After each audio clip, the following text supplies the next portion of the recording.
అన్నట్లు అలాంటి దరిద్రపు బుద్ధి నీలో కూడా ఉందేమో.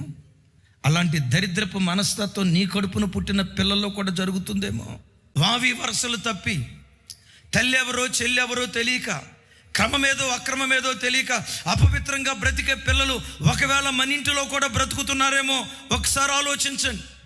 క్రైస్తవ యవన బిడ్డలారా, పవిత్రుడైన దేవుని ఆరాధించే ప్రజలారా, మా దేవుడు పరిశుద్ధుడు పరిశుద్ధుడు పరిశుద్ధుడని ప్రపంచానికి చాటి చెప్తున్న క్రైస్తవ యవన బిడ్డలారా, మీరు కాలేజీకి వెళ్ళిన చోట ఎలా బ్రతుకుతున్నారు? మీ ఉద్యోగ స్థలాల్లో ఎలా బ్రతుకుతున్నారు? మీ వ్యాపార స్థలాల్లో ఎలా బ్రతుకుతున్నారు? క్రైస్తవులు అంటే మనకులాగా చిల్లరగా బ్రతికేవాళ్ళు కాదురా, అల్లరి చిల్లర మాటలు మాట్లాడేవాళ్ళు కాదురా. వీళ్ళ చూపు, వీళ్ళ మాట పవిత్రం, వీళ్ళ నడక పవిత్రం, వీళ్ళ హావభావాలు పవిత్రం. మనకులాగా మాట్లాడుకుంటున్నారా? మనం ఎంతో, వీళ్ళు కూడా అంతే. మనం తాగుతాం, వీళ్ళు కూడా తాగుతారు. మనం సినిమాలకు వెళ్తాం, వీళ్ళు కూడా సినిమాలకు వెళ్తారు. మనం బజారు పనులు చేస్తాం, వీళ్ళు కూడా బజారు పనులు చేస్తామని యేసయ్య అన్య ప్రజల మధ్యలో చిన్నోడైపోతున్నాడా నీ ప్రవర్తనను బట్టి?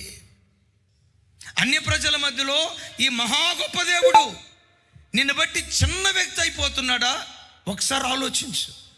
ఈ యవ్వన కాలంలో యోసేపులాగా నేను బ్రతుకుతా అని తీర్మానం చేసుకో. దానియేలులాగా నేను బ్రతుకుతా తీర్మానం చేసుకో. ఎస్తేరులాగా బ్రతుకుతా తీర్మానం చేసుకో. తల్లి మరియలాగా బ్రతుకుతా తీర్మానం చేసుకో. వాళ్ళని లేవనెత్తిన దేవుడు ఈ సంఘంలో నిన్ను కూడా అలా లేవనెత్తటానికి దేవుడు శక్తి కలిగిన వాడై ఉన్నాడు.